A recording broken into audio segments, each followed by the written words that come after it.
The proposition of creating new provinces is not inherently flawed. Smaller administrative units can, under the right conditions, improve service delivery, improve representation, and bring government closer to citizens.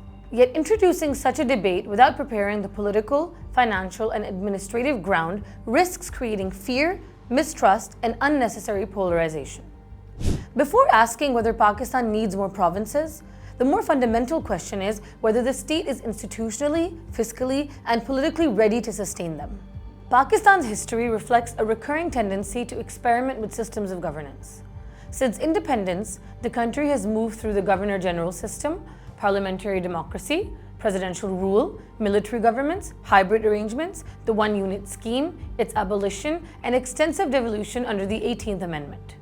Every transition promised better governance, yet history suggests these shifts were often driven less by a coherent governance philosophy than by an attempt to regain political control.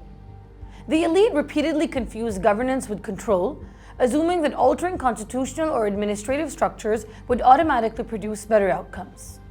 This confusion also explains the long-running debate between governance and security. These two concepts are frequently treated as competing priorities, when in reality they exist in sequence. Governance fundamentally concerns legitimacy, the public's willingness to accept institutions, laws, and authority through consent. Security, in contrast, is the maintenance of order. Durable order rarely precedes legitimacy. Rather, legitimacy generates voluntary compliance, making order sustainable. States that attempt to impose order before establishing public consent often find themselves relying on increasingly coercive measures, producing resistance instead of stability. In other words, legitimacy is not the consequence of order. It is often the condition that makes lasting order possible. Any major constitutional restructuring, including the creation of new provinces, therefore requires broad political legitimacy before administrative implementation. Reversing this sequence risks making both governance and security more fragile. This distinction is particularly important because reorganizing territorial boundaries cannot substitute for institutional reform. Governance depends on the quality of institutions, accountability, and service delivery. If tax administration, policing, local governments, the election commission, and the civil service remain weak, creating additional provinces merely replicates existing weaknesses across more administrative units. Structural redesign without institutional strengthening simply disperses inefficiency. The financial implications are equally significant. Every new province requires a governor, chief minister, provincial assembly, secretariat, bureaucracy, police headquarters, courts, and supporting administrative infrastructure. These are permanent fiscal commitments rather than one-time expenditures.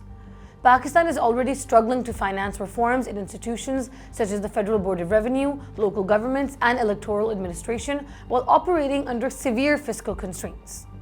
Expanding the administrative footprint without first expanding the revenue base could increase recurrent expenditure at the expense of development. Fiscal federalism further complicates the debate. The center and provinces are already contesting the National Finance Commission award and the distribution of revenues. Introducing additional provinces would reopen negotiations over resource allocation, representation, and fiscal transfers. Unless accompanied by comprehensive reforms of fiscal federalism, decentralization may simply multiply disputes over limited resources rather than improve governance. The political consequences deserve equal attention. More provinces would disperse electoral power, making parliamentary majorities more difficult to secure and coalition governments more frequent. While stronger regional representation is not inherently undesirable, fragmented mandates can weaken national policy coherence if institutions for political consensus remain underdeveloped. Administrative decentralization, therefore, reshapes the federation's political economy, not merely its geography. None of this argues against smaller provinces. On the contrary, there's a stronger administrative case for bringing government closer to citizens. However, this is fundamentally a political decision, not merely an administrative one.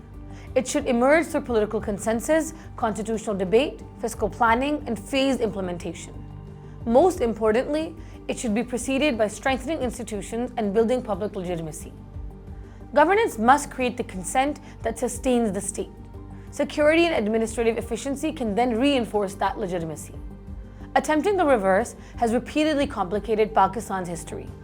The debate, therefore, should not be about drawing new boundaries first, but about creating the political, institutional, and fiscal foundations that allow those boundaries to succeed.